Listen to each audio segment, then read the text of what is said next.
आता पाहूया टॉप 9 महत्त्वाच्या बातम्या। 24 जून पासून लोकसभेचं विशेष सत्र। विशेष सत्रामध्ये लोकसभा अध्यक्ष आणि उपाध्यक्षांची निवड केली जाणार। उपाध्यक्षपदासाठी विरोधकांकडून उमेदवार दिला जाणार। राज्यातील 483 गावांना दरडींचा धोका। रायगड रत्नागिरी जिल्ह्यामधील ठिकाण निश्चित, तर पुणे आणि कोल्हापूर जिल्ह्यातील अनेक गावांना दरडी कोसळण्याचा सर्वाधिक धोका। बी बियाणं खतांची चढ्या भावानं विक्री करणाऱ्यांना चाप बसणार। राज्यामध्ये खतांची वितरण प्रणाली अधिक कडक होणार। कृषी मंत्री धनंजय मुंडे यांची माहिती। प्रत्येक जिल्ह्यामध्ये 3 अतिरिक्त भरारी पथकं नेमण्यात येणार। डोंबिवली स्फोट प्रकरणातील अमुदान कंपनीच्या मालकांना ठाणे सत्र न्यायालयाकडून जामीन मंजूर। ठाणे गुन्हे शाखा जामिनाविरोधात उच्च न्यायालयामध्ये दाद मागणार।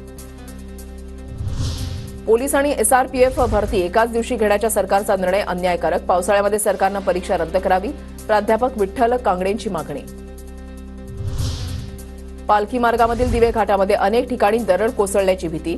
पालखीचं प्रस्थान काही दिवसांवर। राष्ट्रीय महामार्ग प्राधिकरणानं उपाययोजना करण्याची मागणी। पालखी सोहळ्यामध्ये वारकऱ्यांच्या आरोग्य सेवेसाठी 3906 आरोग्य कर्मचारी तैनात असणार। पालखीसोबत फिरते आरोग्य पथक, तर पालखी मुक्कामाच्या ठिकाणी फिरते दवाखाने असणार।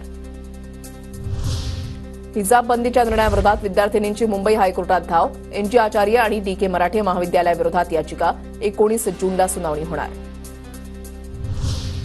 राज्य शिक्षण मंडळातर्फे आयोजित केलेल्या 12वीच्या पुरवणी परीक्षा अर्जासाठी मुदतवाढ। उद्यापर्यंत विलंब शुल्कासह अर्ज भरण्यास सुरुवात।